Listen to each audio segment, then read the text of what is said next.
Assalamualaikum warahmatullahi wabarakatuh. Yang terhormat Bapak Abdul Aziz MSI sebagai penguji utama dan yang saya hormati Ibu Riada Laila Nur Karisma MSI selaku pembimbing 1 dan yang saya hormati Bapak Muhammad Hudzaifa MSI sebagai pembimbing 2. Hari ini Jumat 10 April 2020 saya akan mempresentasikan penelitian pada proposal skripsi saya yang berjudul Pemodelan Kemiskinan Provinsi Jawa Timur menggunakan metode Classification and Regression Trees. Sebelumnya, perkenalkan, nama saya Safrila Sofania, NIM 166100015. Terima kasih telah mempersilahkan saya untuk mempresentasikan hasil penelitian saya. Dalam presentasi ini terdapat 4 poin. Yang pertama yaitu pendahuluan, kajian pustaka, metode penelitian, dan hasil serta pembahasan. Pada pendahuluan merupakan latar belakang mengapa saya mengambil judul pada penelitian kali ini. Dan latar belakang dari penelitian yang saya ambil yaitu merupakan kemiskinan yang ada di Provinsi Jawa Timur, di mana berdasarkan data Badan Pusat Statistik, persentase kemiskinan yang ada di Jawa Timur pada setiap tahunnya sudah mengalami penurunan, akan tetapi masih ada poin di mana ada faktor-faktor yang menyebabkan kemiskinan pada Provinsi Jawa Timur, sehingga dilakukan pengklasifikasian menggunakan pohon keputusan yang berguna untuk mengetahui faktor apa saja yang mendominasi terjadinya sebuah kemiskinan tersebut. Dan pada penelitian kali ini digunakan metode Classification and Regression Trees yang merupakan analisis non-parametrik yang menyajikan kaidah keputusan yang berbentuk pohon biner. Selanjutnya, integrasi Al-Quran pada penelitian ini berdasarkan pada surat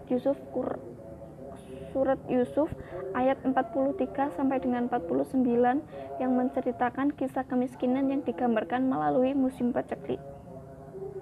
Selanjutnya yaitu penelitian terdahulu yang pernah dilakukan oleh Wita B. Komalasari pada tahun 2008 dengan judul penelitian metode pohon regresi untuk eksploratory data dengan peubah yang banyak dan kompleks, serta Likun Diao dan Cheng Guo Weng pada tahun 2019 dengan judul penelitian Regression Tree Credibility Model, dan Y. Einot pada tahun 2019 dengan judul penelitian Toward a Simplification of Model Using Regression Trees. Selanjutnya yaitu rumusan masalah yang ada pada penelitian kali ini.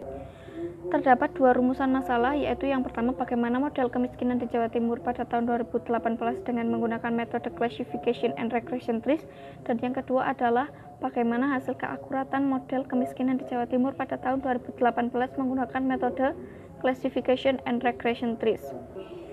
Kemudian tujuan dari penelitian ini yaitu untuk mengetahui model dan keakuratan model kemiskinan di Jawa Timur pada tahun 2018 dengan menggunakan metode Classification and Regression Trees. Selanjutnya yaitu batasan masalah yang ada pada penelitian kali ini. Yang pertama yaitu data menggunakan data statistik dasar BPS Provinsi Jawa Timur pada tahun 2018. Yang kedua menggunakan 8 variabel faktor kemiskinan di Provinsi Jawa Timur, dan yang ketiga adalah menggunakan metode Classification and Regression Trees. Selanjutnya yaitu manfaat dari penelitian yang saya lakukan. Yang pertama bagi saya sebagai peneliti yaitu dapat mengaplikasikan ilmu yang telah saya dapat pada mata kuliah Kapita Selekta mengenai klasifikasi dan pohon regresi. Yang kedua, bagi pembaca, penelitian saya dapat dijadikan sebagai acuan untuk penelitian-penelitian yang akan datang yang berkaitan dengan regression trees atau classification and regression trees. Dan bagi pemerintah Provinsi Jawa Timur, penelitian saya dapat dijadikan sebagai referensi untuk peningkatan ketelitian dalam penanganan kemiskinan yang ada di Provinsi Jawa Timur. Selanjutnya yaitu sistematika pada penelitian kali ini. Yang pertama didahului oleh pendahuluan, yang kedua dilanjutkan dengan tinjauan pustaka, selanjutnya metodologi penelitian, dan yang terakhir adalah hasil dan pembahasan. Poin selanjutnya yaitu kajian pustaka. Kajian pustaka merupakan studi literatur yang saya ambil. Yang pertama ada classification and regression trees, di mana teknik pohon keputusan ini baik digunakan untuk variabel kategorik maupun variabel kontinu.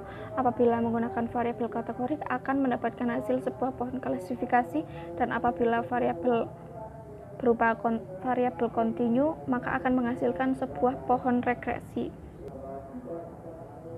Yang selanjutnya yaitu mengenai varian dan kovarian, di mana varian merupakan ukuran korelasi antara dua variabel acak yang sama dengan rataan dari masing-masing peubah acak yang mungkin sama, akan tetapi distribusinya yang tidak sama.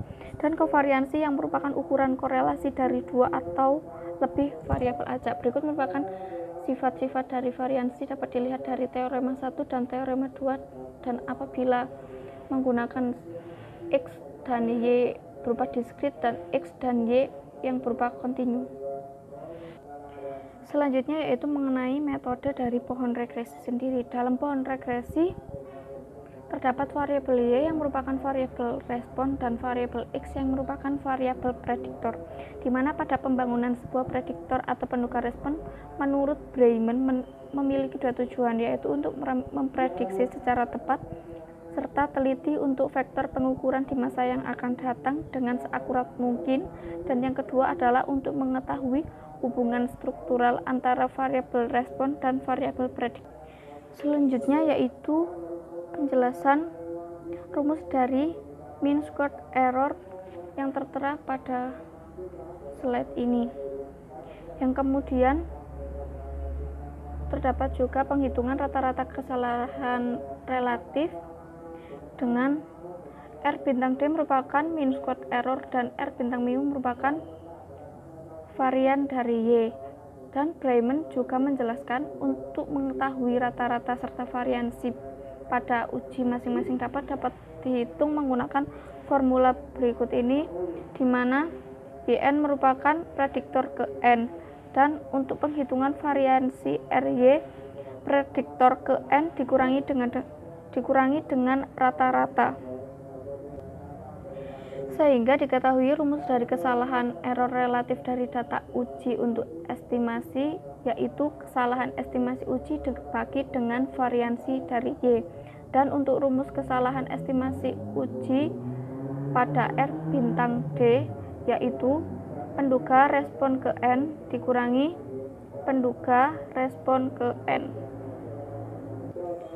Yang selanjutnya yaitu mengenai langkah-langkah dari pohon regresi ini. Pohon regresi yang pertama yaitu pembangunan pohon. Pada pembangunan pohon terjadi proses pemilihan simpul induk menjadi dua simpul anak melalui aturan pemilihan simpul yang dilakukan secara berulang kali. Dengan penyekatan suatu simpul untuk menjadi dua simpul anak dilakukan dengan aturan pemilihan sebagai berikut. Yang pertama yaitu proses penyekatan bergantung pada nilai yang berasal dari satu peubah penjelas, dan apabila peubah kontinu maka akan terdapat N-1 pemilahan, dan apabila peubah bersifat kategorik dengan sampel learning merupakan kategori, maka akan terjadi 2 pangkat L-1 dikurang 1 pemilahan, dan apabila peubah bersifat kategorik ordinal maka akan terjadi L-1 pemilahan. Selanjutnya yaitu untuk pemilihan pemilah terbaik dengan menggunakan formula sebagai berikut, di mana selisih jumlah kuadrat deviasi sama dengan jumlah kuadrat deviasi penduga simpul ke T dikurangi dengan simpul ke T kiri dan dikurangi lagi dengan simpul T kanan. Proses selanjutnya adalah proses penghentian pembangunan pohon. Proses penghentian pembangunan pohon dilakukan apabila pada tahap pembangunan pohon telah dihasilkan pemilahan yang terbaik. Pada proses pemilahan atau penyekatan terhadap simpul anak kiri dan kanan dilakukan berulang kali sehingga tidak bisa lagi untuk disekat. Dan simpul-simpul yang tidak lagi mengalami pemilahan akan menjadi simpul terminal atau bisa disebut dengan simpul akhir, sehingga pohon regresi yang terbentuk pada tahap ini dinamakan pohon maksimal. Proses selanjutnya yaitu pemangkasan pohon regresi. Pada tahap ini, pemangkasan dilakukan untuk memperoleh sebuah pohon akhir yang sederhana dengan memangkas kelepatan dari pohon regresi maksimal. Berikut merupakan contoh dari pemangkasan. Pemangkasan yang dilakukan terhadap anak dari T2 yang akan menghasilkan pohon seperti ini. Selanjutnya, pada tahap pemangkasan ini dimulai dengan mengambil simpul anak kanan dan simpul anak kiri dari pohon maksimal yang dihasilkan dari simpul induk T. Apabila dapat dilihat pada kondisi selisih jumlah kuadrat sama dengan jumlah kuadrat deviasi penduga simpul ke T dikurangi deviasi simpul T kiri dan simpul T kanan menghasilkan nilai 0, maka simpul anak kiri dan simpul anak kanan akan dipangkas yang menghasilkan persamaan pohon regresi maksimal. Proses selanjutnya yaitu pemilihan pohon regresi optimal, di mana tingkat kesalahan prediksi pohon regresi dengan menggunakan nilai kesalahan dari estimasi data testing.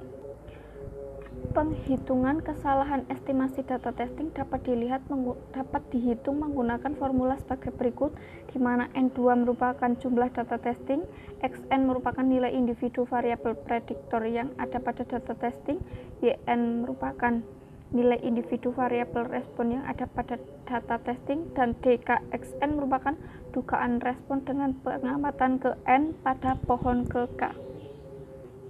Dan selanjutnya adalah penghitungan dari persamaan standar deviasi yang dihitung dengan formula berikut, dengan N2 adalah jumlah data testing dikalikan dengan estimasi momen sampel, dan variansi yang dapat dihitung dengan formula berikut, di mana jumlah data 1 per jumlah data testing dikalikan dengan estimasi momen sampel. Yang selanjutnya dilakukan adalah penghitungan standar error, yaitu menggunakan formula sebagai berikut, di mana standar error sama dengan akar dari variansi kesalahan relatif penduga data testing dari DK. Selanjutnya yaitu kemiskinan menurut Badan Pusat Statistik.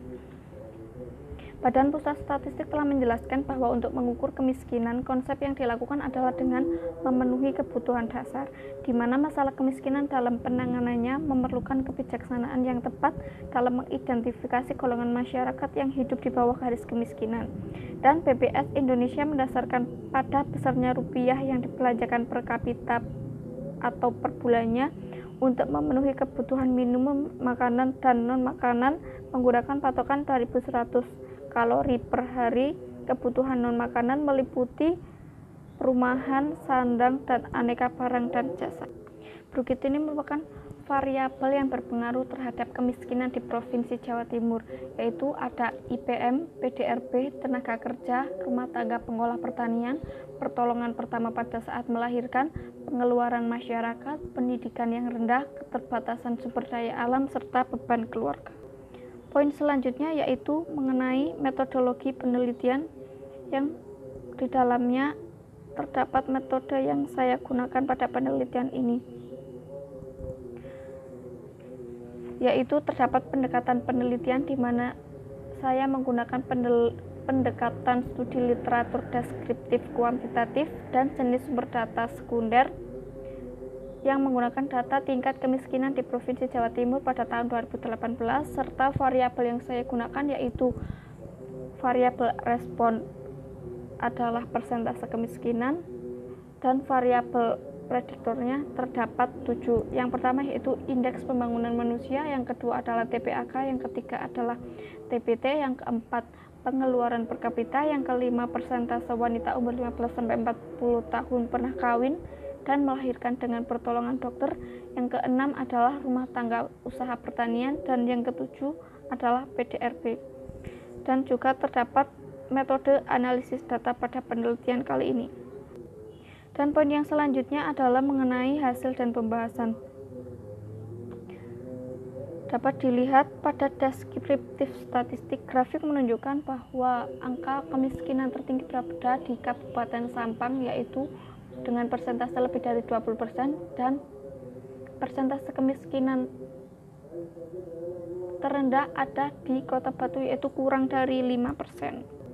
Selanjutnya yaitu memasuki pada proses pembangunan pohon, di mana pada proses pembangunan pohon jumlah N sebanyak 38 akan dibagi menjadi dua, yaitu 90 data learning yaitu 34 data dan 10 data testing yaitu 4 data. Setelah diolah menggunakan RStudio, didapatkan hasil yaitu 10 simpul yang terdiri dari 4 simpul dalam dan 6 simpul terminal dengan keragaman pada peubah respon, dan 6 simpul yang terbentuk pada pohon maksimal. Maka persentase kemiskinan Jawa Timur dapat dikelompokkan ke dalam 6 kelompok dengan berbagai karakteristik.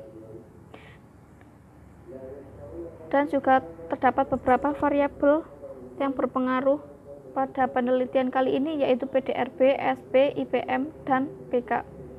Dan proses selanjutnya adalah proses pemangkasan. Proses pemangkasan pada penelitian ini dilakukan menggunakan cross validation dengan memilih ukuran 4. Dan proses selanjutnya adalah proses pemilihan pohon regresi optimal, yaitu diketahui dari nilai mean average error sebesar 1,623673.